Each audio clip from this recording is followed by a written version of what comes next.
Buffalo's planning board for a second time has given its approval for an amphitheater to be built on Buffalo's outer harbor.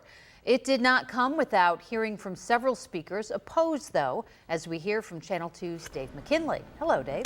Hi, Mary Alice. The Planning Board and the Common Council had both approved the plan by the Erie Canal Harbor Development Corporation, but because it was determined that the council acted without getting written findings from the planning board as required, there was a need for a do-over here with pretty much the same result.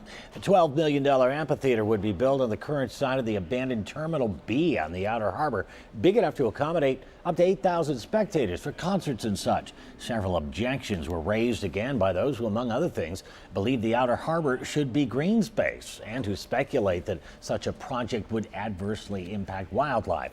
Some are also opposed to the concept of having a section of the outer harbor a venue for paid admissions, essentially taking public land away from the public.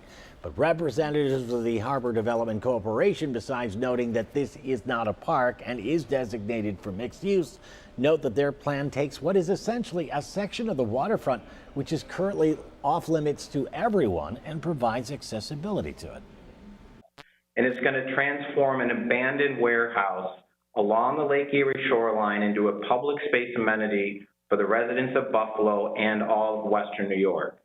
Now also among the morsels on the plates of planning board members, a public hearing for a proposal by Douglas Jamal for our 9-story building built within that circle of an off-ramp to the Skyway. The first 5 floors would be a parking garage to replace a surface lot that currently exists there, with the remaining 4 floors made up of 149 apartments. It would literally sit in the shadow of his signature development, Seneca One Tower.